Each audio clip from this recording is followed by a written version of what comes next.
Hello, this is Stroud speaking, and this is the presentation that I gave on Friday the 21st of January at the LGBT conference organised by Ian Johnson. I'm just going to go through the slides that I spoke about on the day and just add a few words so you can get some context for them.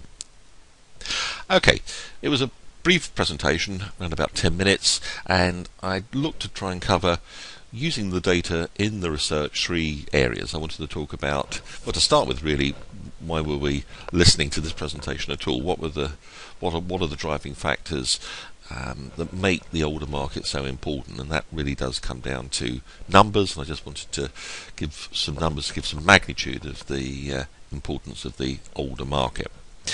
Then I wanted to look at the data and just select a couple of sets of results to look at how aging affects purchase behaviour and also media channels, and also there to look at the results from the study and look at them against some of the other data that's been researched for the overall market in the UK, so we can look at some of the differences between the LGBT and overall market data.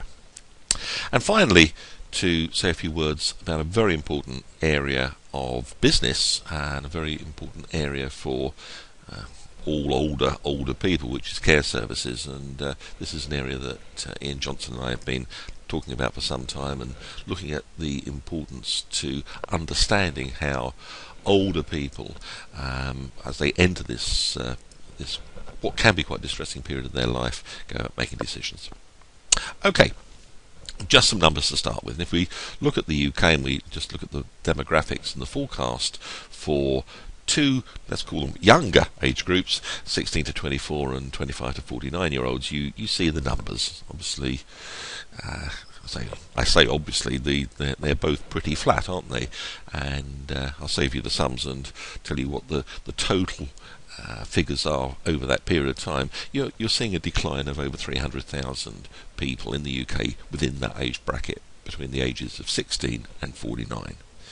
You can see there's a much larger decrease, 700,000 odd, in the much younger age group, 16 to 24-year-olds. So if your business aims at that sector of the market, then you're going to encounter a flat at best and probably declining marketplace for your products. Fact. Another fact is if you look at the demographics for the older age group, and there I split it between 50, 75 and 75 plus, you can see both those lines going in an upward direction. In fact, the scales have changed quite a lot there, and so if you're adding those numbers together, you're looking at just under 4 million increase. Again, doesn't take much explanation that means if you're trading in that market, if you do nothing else, the market for your products is just going to grow over that period of time. Now, this is not a UK phenomena, and it's certainly not a European phenomena. In fact, in much of Europe, these figures are even more. This is alarming, but that they are more as they are, which shows a decrease in young and an increase in old numbers of people. However, if we look at the States, we look between the 15, 24-year-olds and 60 plus over that same period of time, you've got a pretty much static younger market and an increasing older market. And if we look to the Asian market, and this often comes as something of a surprise to people. I don't know why, but thinking the Asian market may be that much younger, you've got really quite an amazing turnaround in the numbers. So you've got over nearly 40 million younger people decline in absolute numbers, and a staggering 174 million increase in the 60 plus. And if we look just at one country, and we look at China, we find that within 20 years China will be aging older than the US. A lot of this comes down to the one-child policy and just the changes in the inherent demographics of China. So, other than parts of the Middle East, parts of Africa, and some parts of South America, the world's getting older. Fact. Okay, so a good reason for us to want to understand what that means in terms of the way which older people behave. And so I looked, as I said, very briefly at a couple of areas. One, I looked at what happens with consumer age and purchase decision, and there I looked at one of the questions in the study, which was that a knowledge that a company's staff are trained to understand the needs of gay and lesbian customers. What difference does that make to the purchase decision? And to some extent, quite surprisingly to me, where you looked at the results which said would it definitely or probably change the purchase decision, we saw this effect. Over age, younger people, not so much. Older people, much more. And then you get to the 65 plus, and you're getting over 3/4 said it would definitely or probably change their purchase decision. So within the LGBT marketplace, if you can call it a marketplace, but certainly within that cohort of people, younger it doesn't make so much difference, although it does make over 50% difference, but certainly older it makes much more difference. So there, one pretty major age difference. I then looked at the impact of consumer age on media channels, and there I looked at some of the responses for use of Google and Facebook. Let's look at Facebook to start with. So do you use Facebook many or a few times a day? And maybe not surprising to all of us, we find that younger people use it a lot more than older people. And as you can see with the numbers there. Now, what's really interesting though is if we drill down to another level of detail and we say, let's look at those that never use Facebook, and we look at the figures from the survey, you can see them there, 49%, 73% of the 65 plus. Towards the end of last year, there was probably the largest survey in the UK of internet, TV and radio usage by Ofcom. So we've got some pretty good data there, and let's compare that with the data that they found. Well, they came up with the figures. The total population of the UK, the over 65s, 95% said they're not using Facebook, and 80% of the 55 to 64 year olds. So you can see there's a very marked difference between the LGBT respondent group there and the total population in the UK. Much higher likelihood of using social networking. We take Facebook as sort of a datum for social networking in general. Same question about Google. Use many or a few times a day. And there we found, okay, perhaps not surprisingly, older were using it less, younger almost completely, over 85% using many or a few times a day. So again, not much of a shock there, but the same analysis was done using the Ofcom data, and there we found an even greater difference between the LGBT sample group and Ofcom data.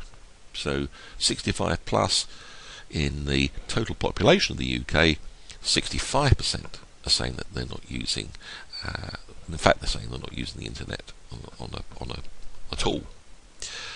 So what we conclude from that is certainly the importance of online in general, and also social media as one facet of that, to the LGBT market as different to the total populace in the UK. And that's, I think, the first time anyone's ever seen this data and understood the magnitude of the differences that we have here. Okay, final question I wanted to look at was the rather scary issue, very scary issue for all older people, is what happens in the late 70s or 80s when the term turns up in the conversation of the care home. What's the response there? And what we were particularly interested to understand was this: if an aged care community were developed to cater for LGBT people specifically, how interested would you be in living if you needed care in such a place? Again, in the UK, this data has never been seen or has never been researched.